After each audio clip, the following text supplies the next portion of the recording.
இன்றைக்கி சன்னா மசாலா எப்படி செய்கிறதுன்னு பார்க்கலாம். அதுக்கு ஒரு பவுல் நான் கொண்டக்கடலை எடுத்து நைட்டே ஊற வச்சுருக்கேன். ஃபஸ்ட்டு அதை குக்கரில் நான் அதை என்ன பண்ணிக்கிறேன் அப்படின்னா வேக வச்சு எடுத்துக்கிறேன். அப்புறம் தாளிக்கிறதுக்கு 3 ஸ்பூன் தேங்காய் எண்ணெய் ஊற்றிட்டு ஒரு ரம்பை இலை, 1 ஸ்பூன் சியா ஜீரகம், அதுக்கப்புறம் 2 லவங்கம், 3 ஏலக்காய் இதை போட்டுட்டு நல்லா தாளிச்சுக்கணும். அதுக்கப்புறம் 2 பெரிய வெங்காயம் நல்லா ஸ்லைஸாக நான் கட் பண்ணி வச்சுருக்கேன். அதையும் இது கூட போட்டு நல்லா மிக்ஸ் பண்ணி நல்லா கொலைய வேக வச்சுக்கணும். 1 ஸ்பூன் ஜிஞ்சர் கார்லிக் பேஸ்ட் எடுத்துக்கோங்க. அதையும் இது கூட போட்டு நல்லா ஃப்ரை பண்ணிவிட்டு பச்சை ஸ்மெல் போனதுக்கப்புறம் 2 தக்காளி பழம் எடுத்திருக்கேன். அதையும் இது கூட போட்டு நல்லா கிண்டி விட்டுக்கோங்க.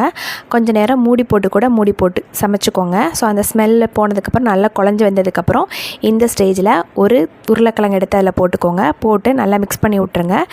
நம்ம ஆல்ரெடி குக் பண்ணி வச்சுருக்கோம் இல்லையா கொண்டக்கடலை, அதில் கொஞ்சம் எடுத்துக்கணும். அப்புறம் 1/4 ஸ்பூன் பெருஞ்சீரகம், அப்புறம் 1 கப் துருவன தேங்காய். ஸோ இது எல்லாத்தையும் போட்டு நல்லா திக் பேஸ்ட்டாக அரைச்சி எடுத்துக்கோங்க.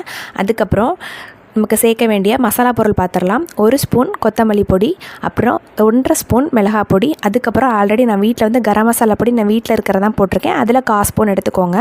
ஸோ இதெல்லாம் போட்டுட்டு நல்லா மிக்ஸ் பண்ணி விட்ருங்க. மிக்ஸ் பண்ணி நல்லா அந்த பச்சை ஸ்மெல் ரா ஸ்மெல் போனதுக்கப்புறம் நம்ம ஆல்ரெடி குக் பண்ணி வச்சுருக்கோம் இல்லையா கொண்டக்கடலை, ஸோ அதையும் இதில் சேர்த்துக்கணும். அந்த தண்ணியை வேஸ்ட் பண்ணாதீங்க. அதையும் இது கூடவே சேர்த்து நல்லா மிக்ஸ் பண்ணி விட்ருங்க.